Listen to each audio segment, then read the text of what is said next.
Friends, on behalf of Ananta IAS Academy, Bangalore, Hyderabad, and Vishakhapatnam, today I will be mainly discussing with you on a single agenda, that is the prelims and the interviews. I will combine both of them because we have 100 days for the prelims and 30 days for the interviews. The common agenda for both these things will be the pandemic. Questions related to the pandemic may appear either in the prelims questions or at the time of interviews also. How can you cope up with this is a very, very mental stress because you have to prepare well. You may be knowing on the outlines, but you have to go in depth, study well regarding each of these aspects. The questions on pandemic can vary from 1 to 100, how it happens. First of all, you discuss about the effect on public health and hygiene because government is spending lot of money on health and family welfare. The ministry is there, separate ministry is there. Every day they issue bulletins also. The Ministry of Health and Family Welfare, Mr. Lava Agarwal, Joint Secretary, and occasionally the Minister for Health and Family Welfare, Dr. Harshavardhan, who was earlier Chief Minister of Delhi State, he is giving evidence on several aspects and the efforts made by government to counter the pandemic. So the public health has been neglected. That is why the Public Health Foundation director or chairman, Mr. K. Harnath Reddy, will be discussing everything about all these things. This aspect is very, very important because public health is to be kept in mind while discussing with several aspects of these things. Then comes the question of industrial growth. How did it affect the industrial growth? Because most of the industries have been worried about this pandemic because some of them have died during service and while entering into the arena also. And it has a very, very, very big effect on the economy of the India. And there are several people who earn their bread through daily wages. They have been deprived of their daily wages because of this pandemic. The servant maids, cooks, and all these people who come for the campuses or for the big, big houses, they are not getting their wages because they were not allowed inside the house because they are worried because they may bring the pandemic. And there are so many migrant workers from one state to another state. They go with the building workers, and there are so many migrant workers also. That is why the government of India has taken one nation, one ration card. That is the major event which has taken place during the pandemic. Then there are unskilled laborers. They earn their bread only on daily wages. They are also deprived because they doesn't get their work. And then senior citizens. They are not allowed to go outside. They have to bring their medicines, their food grains, or whatever it is. And they are almost prison and they doesn't have any servant maids or children to cope up upon their workload. And then the social relations have completely been destroyed. We are not able to go to our relatives' houses. We are not able to attend their marriages or any other cultural functions or the functions which are arranged by the cultural organizations. The halls like Ravindra Bharati and others, they are completely exempted for attending any functions. They cannot hold any meetings. And then the religious places, temples like Tirupati, Bhadrachalam, and other places, the pilgrims are not allowed. And the archakas are also have been succumbed to this pandemic. This is another important thing which we have to keep in mind either in the prelims questions or at the this thing. And then the cinema houses. This time They have not been allowed except at the unlocked period. They are not allowed, and even then, there is a restriction on the number of people who have to attend the cinemas. And the pubs and malls, they have not been allowed to open during the lockdown period. Similarly, the railways, which is the major transportation for the common man, it has been closed for the last 1.5 years, except for the transportation of the migrant workers and emergency cases. The trains are not being carried out.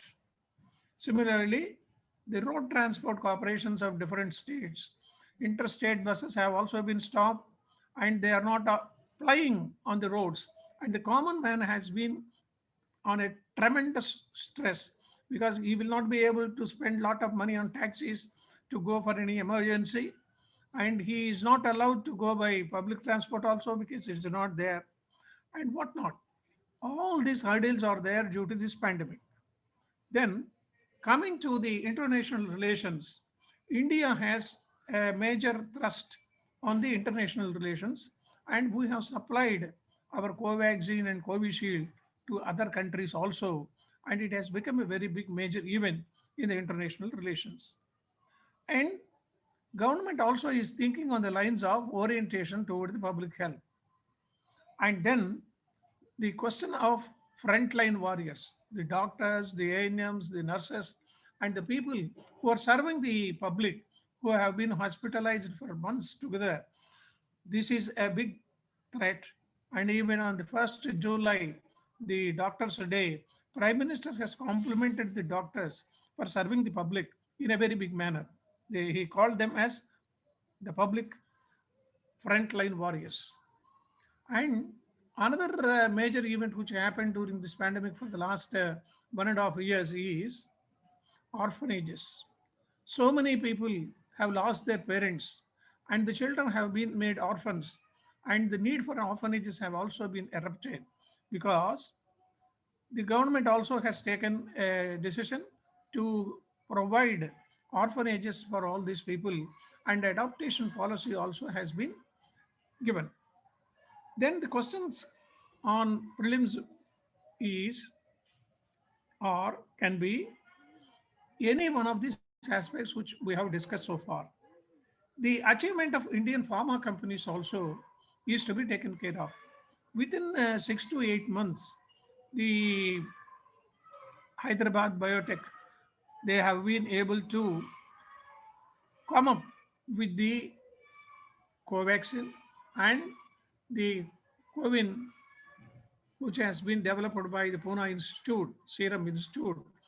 Both Covaxin and Covishield have been approved by the DGCA, and it is now prevalent, and it is being used by many of the states. But the question of traditional medicines also have come into picture. Even the Supreme Court has given directions to use the traditional medicines, like a person from Krishnapatnam, Mr. Anandaya, who has prepared his own medicine based on some mulikas. It has been approved. And finally, the government also has agreed to distribute this homemade Ayurvedic medicine on the lines of other things. Then the shortage of oxygen and beds at the hospitals has been a very big threat for the government to function. Then comes the Supreme Court judgment on the compensation to COVID death families. This comes under a public interest litigation filed by a person who said the government of India has an act called Disaster Management Act, and according to that act, the people who die during the disaster are to be paid a 4 lakh amount as compensation. So the Supreme Court has given a direction saying that those people who died during the pandemic also to be paid the compensation of 4 lakhs. Government did not agree for it, but Supreme Court has given a clear direction that they also come under this disaster management. And now the government is in a fix because they have to spend so many crores of rupees due to this compensation. And then the question of budgetary allocation comes. When Nirmala Sitharamanji presented the budget, she has to allocate lot of funds for this public health system and the pandemic arrangements which the government is taking care of. And the hindrance of GDP and growth rate also is one of the main tasks to be taken care of by the government of India. And besides all these things, the second wave has come in a very big way. The deaths have increased, and the number of deaths comparatively are low in India compared to the other countries. We have gone up to 3.5 lakhs during the last 1.5 years, the deaths, and the recovery rate has increased. This is a major event which has taken place during the pandemic. And there is another threat of third wave coming, and Delta Plus is there. So all these things are worrying the entire government and the citizens of India because they doesn't know when the third wave will come. It has already come in Europe and it is there in other countries also. There is a one and two exceptional cases in some of the states also. Then the corporate private hospitals, they are fleecing the money. That is another disturbing factor which has happened during this pandemic. And the non-availability of Covix and Covishield also. Originally, they said the people above 45 years have to take it first and the second doses also. And due to the laxity and due to the non-availability of the medicine, they have given the period to 8 weeks also for the second dose. And there was a lot of confusion in distribution. But the government of India has a clear-cut view on the distribution of this Covishield and Covaxin. So all the state governments, they are implementing the vaccination drive. Then comes the question of distributing it between 18 to 44 years of age. This is the second phase that has also started, and most of the people have been vaccinated. And now the strength goes to, I think, to the crores of abilities. And then the question of foreign medicine, Pfizer company, which has prepared the Pfizer, that is also there, and it is to be distributed in India also. Then, in a phased manner, the vaccination for 18 plus people up to 44 is also being done by government of India. Children need not get vaccination. This is another important step which the government has taken into consideration. The stress on Ministry of Health and Family Welfare is very big because most of the people, the which they feel as an important item, they are thinking on the lines of the pandemic dimensions. So any type of question can appear in the prelims examination or at the time of the interview, whose interview is there from August and September, they may get these questions in a different manner. So you prepare your own notes, you be thorough with all the statistics. That is also more important because whenever you approach a method of answer, you should have the full knowledge of the subject. If they ask you the question about how many deaths have occurred in the world scenario, how many deaths have occurred in particular state? If you belong to Andhra Pradesh, they may ask you how many deaths are there. If you belong to Telangana, they may ask you how many deaths are there in Telangana. Similarly, whatever district or state you belong, they may ask you about the recovery rate and the deaths also. Then we will come to the current events of this week. There are several important events which have happened during the week, but I will stress upon only very few of them. The question of an attorney general. What is attorney general and what is his mode of operation and who appoints him? This you should have an idea. The union government has extended the term of office of the attorney general. Presently, Mr. K.K. Venugopal is there. His term has been extended by one more year up to 30th June 2022. You should know what is the role of an attorney general and who appoints him and what is the activity which he takes. He is a government's top law officer. This should be kept in mind. He is the chief legal advisor and its primary lawyer in the Supreme Court. He represents the government of India. He is a part of the union executive. He is like any other cabinet secretary or another secretary. He is also a part of that executive.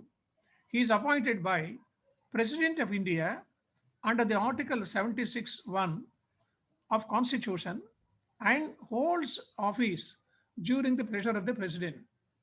The pressure of the president is more important, and every order issued for any government employee is known as the president is pleased to appoint.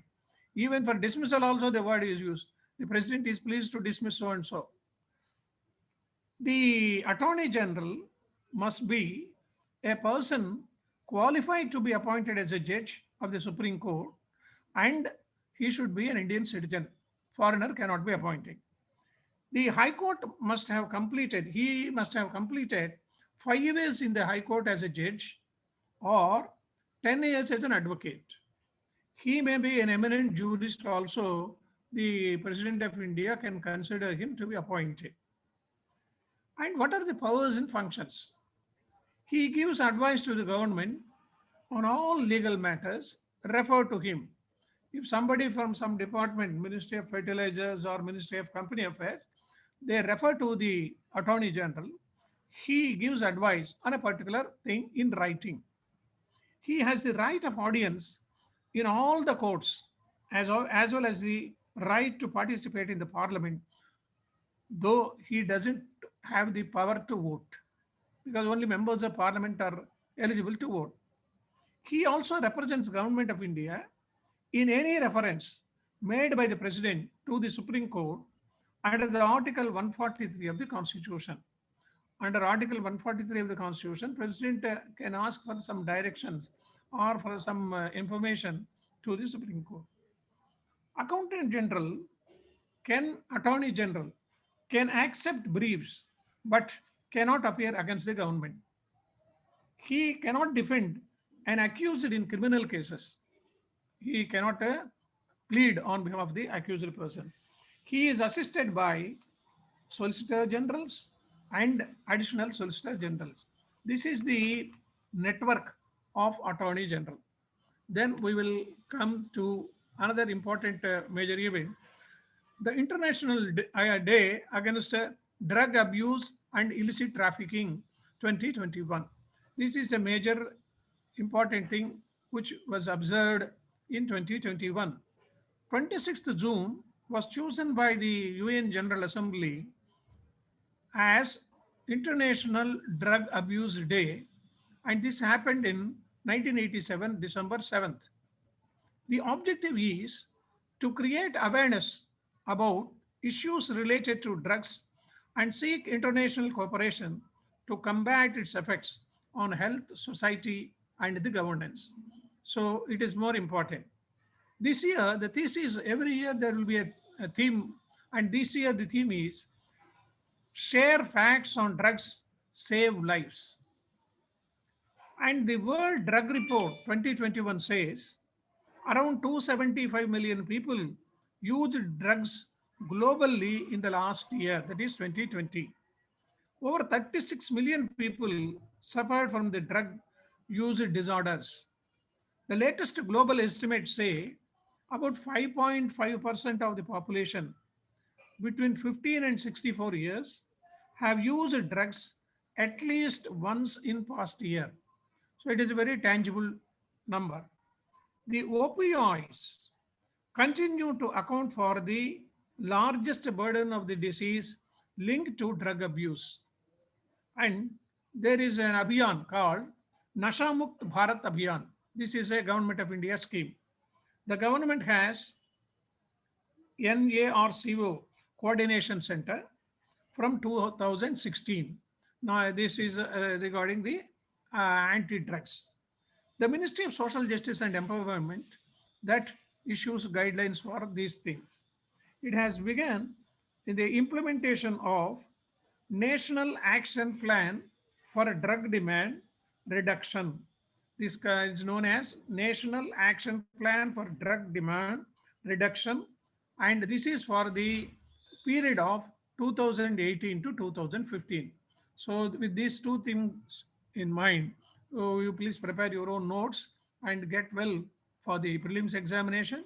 And those who are appearing with the case persons, those who are appearing for the interviews, please get yourself with the statistics and the dimensions of the pandemic. Thank you very much.